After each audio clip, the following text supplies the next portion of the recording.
everything in our economies, everything in our lifestyle really does ultimately come from nature. It's about where stuff comes from and what stuff is made from. Whatever you buy, keep it in circulation. Don't throw it in the bin. And once you switched and you're like building something sustainable is super cool, nothing can stop you. Like, it's the new sexy.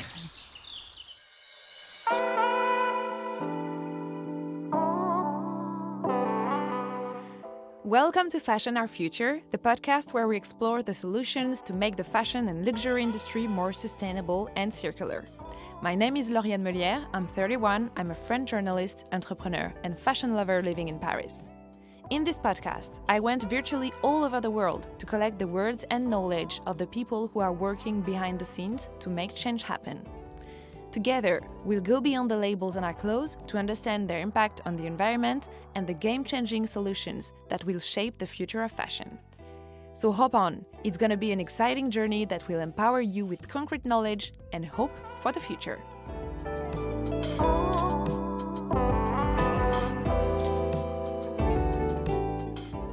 Hello and welcome to Fashion Our Future.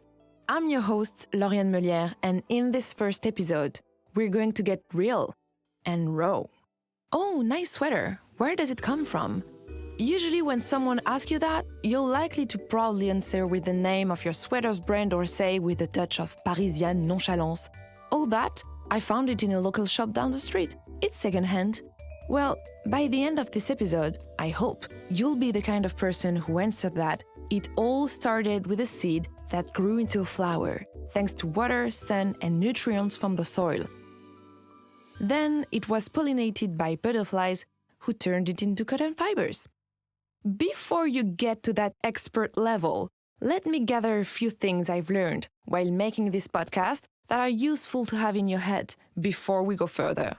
If we pull up the thread, literally, of our clothes, we realize that they come from nature. Raw materials are the unprocessed fibers and textiles that make up our products. There are animal fibers, such as cashmere, wool, silk, or leather, and plant fibers, such as cotton, linen, or hemp. But even synthetic fibers are derived from petroleum. And guess what? Petroleum is found in soil. The raw materials are then transformed and passed through the hands of the people and machines who spin, dye, tan, and weave them into the clothes we wear. So, if you think about it, fashion begins in the ground we walk on, with agriculture and farmers who harvest the raw materials that will then be transformed to make our beloved clothes, bags, and footwear. Well, I bet you didn't think you'd be learning about agriculture in a podcast about fashion, but I told you we were about to get our hands dirty. Now we're getting to the most interesting part, when we measure the environmental impact of all the steps that are necessary to make a garment, from the production and processing of raw materials, the manufacturing, the assembly, to the designing process, the transport, and, of course, the packaging. The calculations show that it is the production and processing of raw materials that have the biggest impact on the environment, precisely because those steps involve agricultural and industrial processes that use enormous amounts of water, oil, chemicals, and so on. And that results in air pollution, water pollution, greenhouse gases emission, land use, and waste. Okay, this was all a bit of a spoiler, I must confess, but I wanted you to have a few things in mind before I introduce you to my first two wonderful guests, Dr. Helen Crowley and Sanjayan. They are the kind of people who love nature so much as kids that they turned their passion into their work.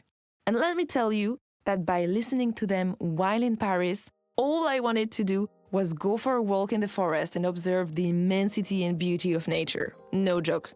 With them, I wanted to really understand what's the link between fashion and nature, why is it important to care about raw materials, what kind of impact do they have, and what can we do to make things better.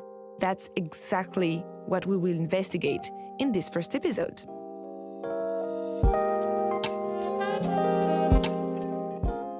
Let's head to the UK, shall we? And listen to Dr. Helen Crowley. She started as a zoologist until she answered an intriguing job announcement from Kering, Conservation and Ecosystem Services Specialist? And as the saying goes, the rest is history. Now she's at Pollination, a global investment advisory firm where she's leading the growth of their global climate advisory. But let's turn over the mic to her to learn more about her fascinating journey. So all I ever wanted to do was be a wildlife biologist. I just had a dream of sort of working in the Serengeti. I actually grew up in Tasmania, Australia, which is a very beautiful part of the world, but I sort of felt like I wanted to get out of there and go to Africa or somewhere and study lions, and I just wanted to work on animals. What ended up happening is I went to Madagascar, where I started working sort of as a wildlife biologist, but really got to realize that what I really wanted to do was work on conservation, which is a little different, right? It wasn't about just studying animals, because I realized that it's not just about animals, it's about the people as well, and Madagascar is a very poor country, and how do people live? And we can still have animals and protect the environment. To make a long story short, it was a long journey, both with corporates and financial community and financial institutions, to think, okay, how do we finance the change that we need to have happen? But ultimately, I'm a wildlife biologist that's been wandering through different things for the last 30 years, trying to figure out new ways of helping animals and helping people. Helen understood a long time ago the intersection between nature and the industry. But what about the rest of us? What we're seeing now is all sorts of people are starting to talk about nature and biodiversity and trying to understand it in a different way. We all love it and love being in it, but now they're trying to understand the importance of it. And when you start looking to nature and understanding nature, nature is so powerful and can do so much good if given half a chance. So if we understand how we can really support nature to restore, regenerate, and we have the finance flows that helps do that, then we can really make the shift and change that we need to be living in a much more just, equitable, and thriving world.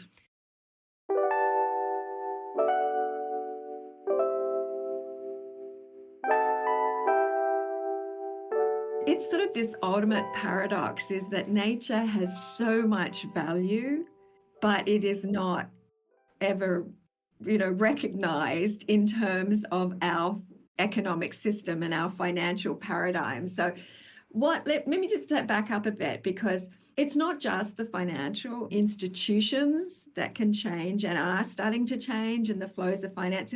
It's all of us acting in this society and this economic system. And I don't want to get too nerdy here, but let me just talk about 3 things that have happened in the last 3-4 years, right? One is that the world has acknowledged and recognized in a very profound way how fast we're losing nature and the services that nature provides. So not just species and genetic diversity and ecosystems, but all those services, the clean water, the clean air, the climate mitigation, the flood mitigation, all the things that we never we valued in some way, but we never really paid attention to, we're losing, right? So there was a big report, or many reports came out in 2019 that really profoundly people went, hey, whoa, we are really losing a lot. We're 80% of the populations of vertebrate species have been lost in the last 50 years in my lifetime, and people were starting. So that's one really important thing. The second really important thing that happened is that the climate community and all the policymakers and governments and people that have been talking about climate and climate has had a lot of focus, realize that nature's a big part of solving the climate crisis, right? Nature-based solutions, that happened. And then the third thing that happened was all the finance and the people that think about the economy and the finance, the World Economic Forum, the Dasgupta report that was the UK Treasury said, hey, our economy is completely embedded in nature. we can't have an economy without this. And so, and you can say that half of the global GDP is moderately or highly dependent on nature, but the fact is our entire economy is dependent on it. So those three things came together and people sort of started sitting up and going, hey, we've got to do something about this. And that's what's happening now. So that's what makes this a hopeful and exciting time, even while we have a lot of things that are still very, very dire and challenging. We have this immense opportunity ahead of us. Okay, now that we have more context about nature, you may wonder, but what does it have to do with fashion? Well, here you go. I think that has been part of the adventure over the last few years, is sort of understanding, okay, where does my business have an interface with nature? Well, like, what does nature mean to me as a business? I know what it means to me as an individual. I like going into the forest on the weekend, or I like taking my kids for hikes, or I like swimming in the ocean. So everyone individually says, I guess I sort of get nature. I love nature. But as a business, well, what do I do about it? Where does nature fit in the way I do business? So it comes back to supply chains. It comes back to where stuff comes from. And in fashion, not just luxury, but in apparel, textiles, across the board, and food as well. But let's just focus on fashion supply chains. It's about where stuff comes from and what stuff is made from. It's about where do those materials come from and how are those materials produced.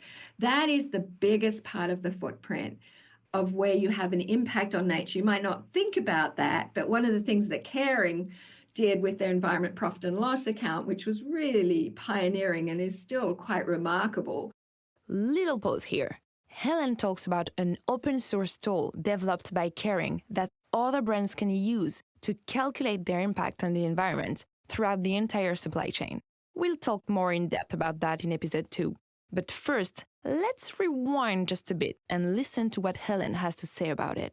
But one of the things that Kering did with their environment profit and loss account, which was really pioneering and is still quite remarkable, is it shows across a supply chain, 70+% of the impact that you have of that, it's mostly a negative impact, but 70% of your environmental impact is at where your materials are grown, produced, extracted, how you grow your cotton, how you grow your wool, where does your gold come from, where do your stones come from, how is that? Because that is the main interface with business, with nature, is how land is used and the people that are involved in those enterprises. So it's really important to understand that. And then once you know that and you can see that, and this is across the board with fashion supply chains, raw materials are really, really key.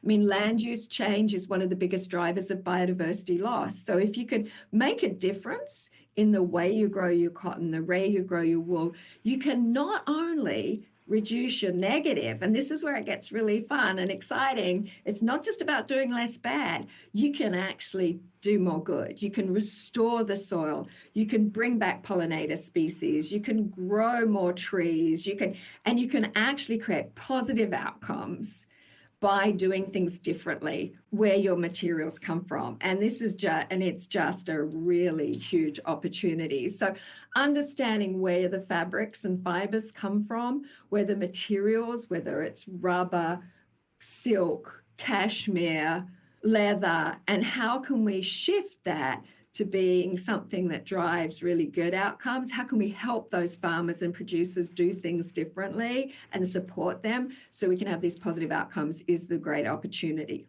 Helen touched a point that we are going to dig deeper later with Sanjayan: regenerative agriculture. But before we go further, it's important to understand one more thing about nature. It's a living thing. When we talk about nature, it just sort of seems like there's just this thing out there, right? You've got trees and rivers and mountains, and that's sort of nature. Biodiversity, you've got to start getting a little bit more specific about understanding, because biodiversity is living nature. Nature without biodiversity is just, a mountain without biodiversity is just a pile of rocks, Biodiversity is the living skin on the earth, right? And that's the important bit, right? It's the species, It's the ecosystems, it's the way those species interact with each other that give us the services that we look to nature to provide. But nature, so biodiversity is the important part of nature, right? It's the living part and it's the pit, but we've got to start paying more attention to. So if you say, okay, I want to make a difference about the way my cotton's grown or the way my wool or cashmere's grown, how can I help biodiversity? What can I do? You know, and we talk about regenerative agriculture. So what does that mean for biodiversity? Well, it means that you're restoring the soils. And the reason soils have any functionality at all is because they're living. They're full of billions. A teaspoon of soil has billions of microorganisms and nematodes and fungi. And that's what makes soil function. Without biodiversity, soil would just be dirt. Right? It wouldn't be functioning and living. It's a living system. So you're already restoring that in regenerative systems. But then to your point, you've got to think about, well, who's walking across the landscape? Are there lions? Are there snow leopards in Mongolia and the Kashmir landscapes? Who are the pollinator species? What trees should be here? How do we start restoring that while we still have the production systems? Because ultimately that, you know, so while we still grow our cotton or herd our Kashmir goats or how do we actually help support the biodiversity and bring that back? Not just the biodiversity that we want to get something out of, which is like the soil, because we want to grow stuff that we can then eat, wear, or sell, but also all the biodiversity around that makes that system work better.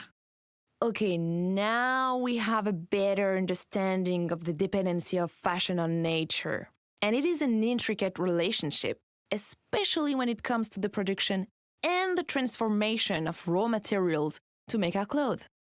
I'd like to go more in depth and understand what causes the deregulation of biodiversity. What are the solutions to preserve, protect, and regenerate the soils to sustainably produce raw materials? Luckily, I got the help of Sanjayan, a nature lover, biodiversity expert, and my next guest. First, I asked him to tell us about his background, but also what nature means to him and to us. My name is Sanjayan. I am a conservation scientist. I'm a geneticist by training. I was born in Sri Lanka. I grew up in Africa, East and West Africa, came to the United States for graduate school, and always been passionate about nature, always been passionate about wildlife and wild places and biodiversity, if you like. And I've been so lucky to have the ability to make a career out of my passion. And that's sort of what brought me to Conservation International. And for the last 5 years, I've been the CEO of Conservation International. I got into this because I just like wild things and wild places. I have a place in Montana, and there are grizzly bears out there, and I like being out there because I like thinking that there's something bigger and more powerful than me that could take my head off. I like being in the ocean where there are huge ocean predators, but I know that I'm probably a minority in the world in the sense that, you know, that kind of love for nature isn't apparent to everyone. What I've come to realize in my own career in the 30 years I've been involved in conservation is that today, mostly because of our impact on nature, our negative impact on nature, it is very apparent that we all really do need nature. And I don't just mean for sort of spiritual sustenance or finding a place to go for a walk. That is hugely important. And I think people saw that during COVID. During the lockdown, the place that we yearned to go to was nature. But now I think the realization is hitting us front and center that everything, like, look, I'm sitting on a wooden desk. I'm sitting on a wooden chair. You know, what I'm wearing is cotton mostly. You know, everything around me, I'm drinking a glass of water right here. Like, really, everything around me actually comes from nature. I think when, you know, if you're going back 100,000 years or even 1,000 years, I think people's connection to nature was very real. And they quite clearly understood that what they had out there and why it was important to their lives. I think today we've lost that connection. If you're like me, by now you just want to be somewhere in Montana, surrounded by grizzly bears. I can't make that happen, but let's try something here. What about you close your eyes and take a minute to breathe and just picture yourself being out there.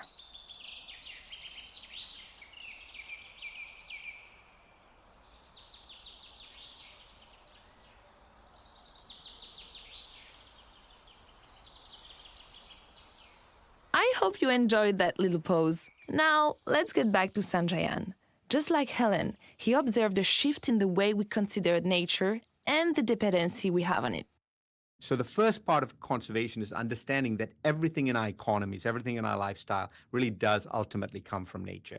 And the vast majority of people in the tropics directly depend on nature to meet at least one basic need. So basic need is like water, right, or food. And according to the World Economic Forum, so go to the Davos, which is sort of on the almost the other end of the spectrum, and ask, what did their studies show? Their studies show that at least 50% of the global GDP is currently threatened by nature loss. I think it's more like 100% of the GDP, but even thinking 50% and the enormous sum that entails is a massive, massive realization. The big realization I have had is that even if all of our lights, all of our transportation, all of our energy needs, everything that you have around you instantly goes to green, instantly becomes renewable, we will still be screwed. We'll still be in trouble. We'll still not achieve the Paris Climate Agreement that the world agreed to. And you know why? It's because of our destruction of nature. So it turns out that our destruction of nature through bad land use practice, through deforestation, through burning, through poor agricultural practices, all of that contributes about 12.5 gigatons of carbon dioxide or carbon dioxide equivalent into the atmosphere every year. To put that in perspective, if nature loss was a country, it would be just behind the United States and China. So you'd have China as the biggest sort of overall emitter, followed by the United States, followed by loss of nature. That's why the work that we do today is no longer related to, me trying to save a place that I love or a species that I care about. That's why the work we do today, I think, is fundamental to every job and every sector and every government out there, because A, it is so interlinked with our economy, and B, it is the key to dealing with climate change. So we depend on nature and biodiversity, and our dependency creates its loss because we exploit it. Talk about a vicious circle. Now, what's the solution, I wonder? The first answer could be in our science books.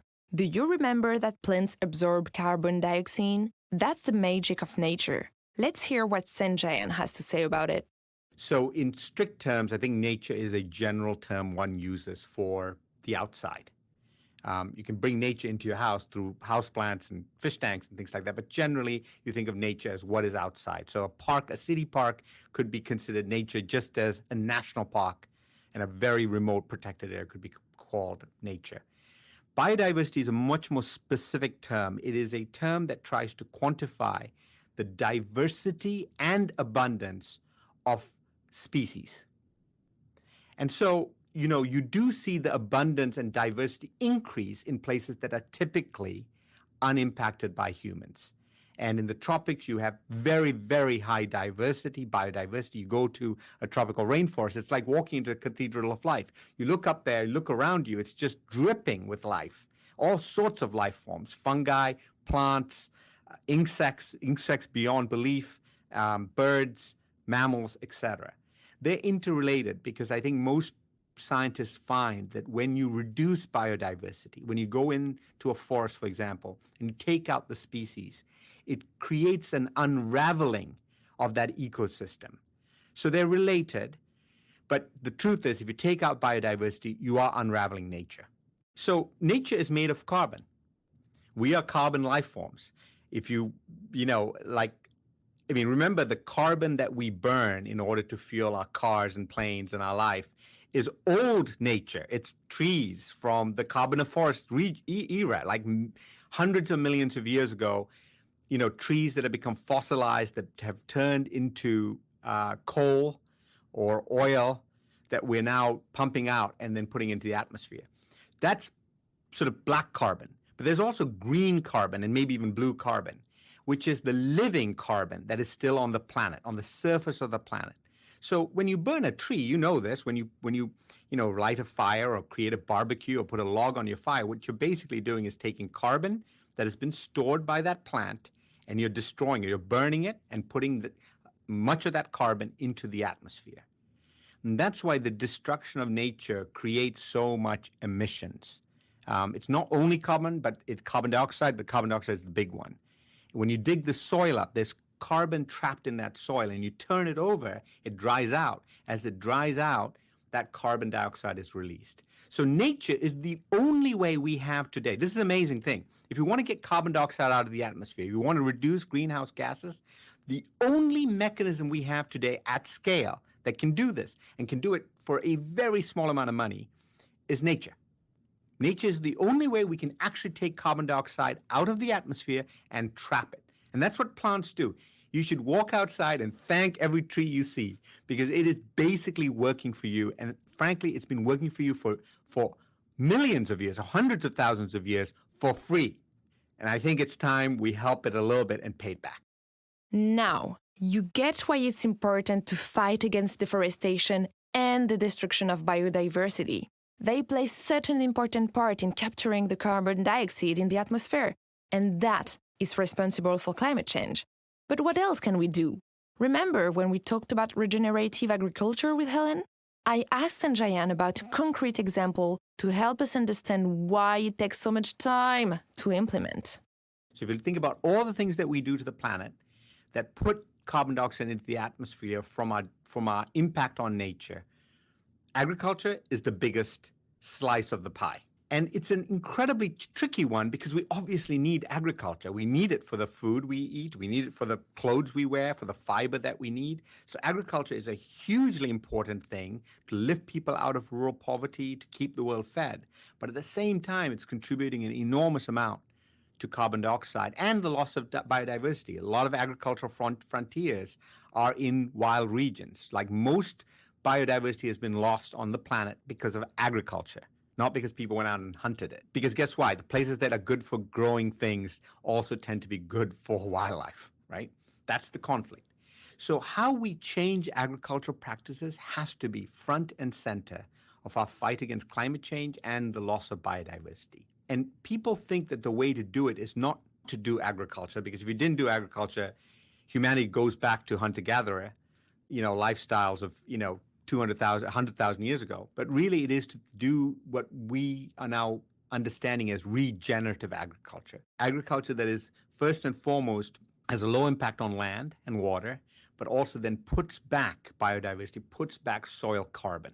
And the truth is that while this type of technique shows a lot of promise, there are not many scalable models. So it's almost like we have some great examples, but they're small. And so for us to really feed and clothe the planet at scale, we need a lot more of regenerative agriculture, and we need it on a grand scale.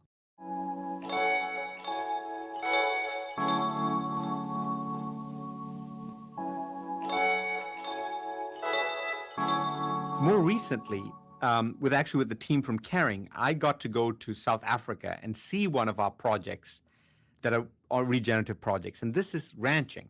This is sheep ranching. So these are community herders who graze over very large landscapes, huge landscapes of grasslands. And their main product is sheep, which many companies need for wool. Now, the way they graze can be very detrimental or very positive for the environment. And so what we have done is worked with these communities to actually go back to traditional practice of grazing, changing the way they graze, where they graze, and how intensely they graze in order to actually add diversity to the soil and add carbon to the soil. The ranching example I just told you about is in a very large scale. So now they're targeting, just in South Africa, something like 700,000 hectares. So, you can start seeing how you can actually influence a very large area through changing the way in which people use it as a way of putting more into the system than taking out of it. Why? Why is it so difficult? Difficult? Farmers are by nature conservative, and they have to be. You follow a practice, then you hope and wait. And so many other things happen between now and then months later, sometimes years later, you get a reward. It's a really tricky thing. And that's why farming practices are often passed down generation by generation. You know, it's a very sort of innovation has to happen slowly because people's livelihoods depend on it. You try something, it doesn't work, you're starving that year. And that's no room for error, right? So it tends to be a bit more conservative, so new ideas tend to take a while. The second is we've had this huge push towards industrialization. And you know this, like in general, we've gone exactly the opposite. We've lost all our traditional practices. We have thought that they have been short-sighted. We have tried to scale and intensify. And one of the biggest and easiest ways we've done it is clear more and more and more land and then leave the old stuff behind. You go to Brazil today, you'll find enormous areas of land that have been cleared out of the Amazon rainforest and used for cattle ranching that are today only slightly productive. That needs to be restored because they've just used up the land in a very hard way. And so it's taken a while to do that. The other challenge is that the access to markets. So remember that most companies aren't buying directly from a farmer. They're buying through middlemen. They're buying through cooperatives or some trade associations or that middle sector. Even Starbucks doesn't buy coffee directly from a farmer. Kering, as far as I know, doesn't buy directly from farmers. They're buying through, and they're doing that for a reason. They're doing it because they need assurance of quality and they need supply. Like, you know, you still need your coffee, and so you can't rely on one farmer in case something goes wrong. That makes it hard to reward those farmers who are trying to do the right thing. And that's where the work we're doing with Kering, for example, and this regenerative fund for agriculture is so important because it puts private philanthropy, private money into rewarding farmers who are trying to do the right thing. The idea behind is if they scale enough, then the market can actually rely on it as a steady form of supply. There has to be more funding available for regenerative agriculture. I mean, this is a great fund, and now we have at least two partners, Inditex and Kering, who have put significant funding into it, not for their own benefit, but for the whole, to lift up the whole boat. But the food sector, the fashion sector has to realize that this needs to be a pre-competitive thing. So this is not something where one company is doing it just to be ahead of everyone. The only way you're going to do this is if you can lift all boats, because that's what you take to scale it. But that is also what companies need in order to have reliable supply. So that's first. The second is we need to reduce and remove bad agricultural subsidies. So one of the big things that is preventing regenerative agriculture from really taking off is we're pouring billions, quite literally billions of dollars on the other side of the equation, still subsidizing bad practices, growing the wrong things in the wrong way in the wrong places. And that has to stop. We think there's about $500 billion of subsidies that go into the economy right now that should be stopped, that are all anti-biodiversity, really. So you have to balance that out. And that's good for governments. I mean, it reduces their burden if we can get subsidies out. And then the third thing is we need to figure out how to really incentivize or create new middle, that middle piece, because a small farmer growing 20 acres of coffee has to bring it somewhere. And then it all has to get gathered up and then finally sold to a buyer. And if we can short circuit that process, maybe using blockchain technology, maybe by creating our own standards, our own cooperatives, then we have a better way to make sure the farmer on the ground is actually rewarded for the incentive for trying something new, as opposed to right now, which I think the majority of the profits are taken out in the middle place. At the end of my conversation with Sanjayan, I couldn't help but ask him if he was hopeful for the future. Well, turns out it depends on which side of the word he's on. Oftentimes when I'm here in Washington, D.C., I get less hopeful.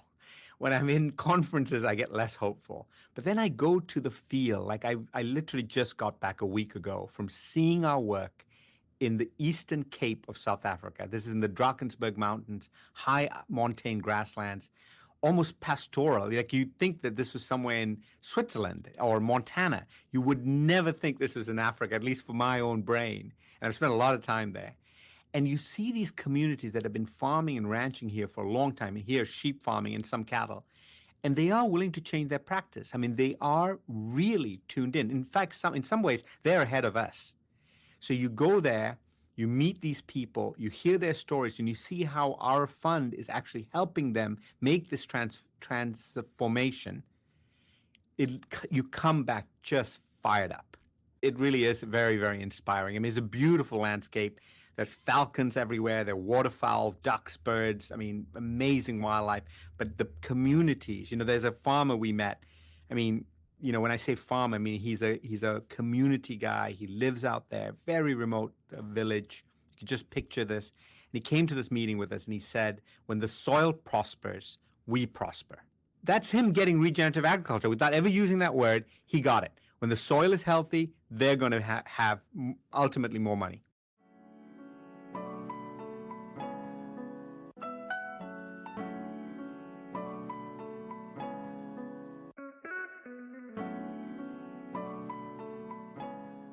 I have this real belief, particularly with this nature piece, like how we turn the tide on it, that the solution for us is to go backwards in a weird way. That there's think about how exquisite human communities must have been at managing and understanding nature. Because for hundreds of thousands of years, they were completely dependent on it. Like our ability to be in a sort of industrial society is, a couple of hundred years old.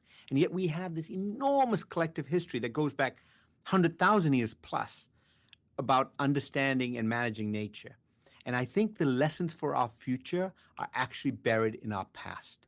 And every time I've gone into indigenous communities, I was just in Australia looking at how indigenous peoples manage fire and, do fire on a big landscape, or go to South Africa and see what the farmers, ranchers are doing there. I realized that the trick is to just tweak it just a bit in order to sort of get it into the system that we're currently in. It's really, really taking what the knowledge and the wisdom, I would say, that they have, and then adding sort of a layer of sort of Western innovation, if you'd like. And I think it's in that mixing that the future really is there.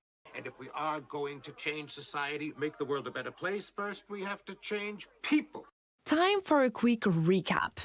We've learned that the interface between fashion and nature is raw materials. Their production and processing account for the most environmental impact. Because of land use, water use, air pollution, the chemicals used in the soil, among other things. Changing agricultural practices is one of the key actions that can have a direct impact on nature and biodiversity, especially regenerative agriculture. Now, how are brands and industry decision makers addressing the situation? That's what we'll investigate in episode 2. We'll dig into how the industry can enact change by creating and upholding new standards. Exciting, right?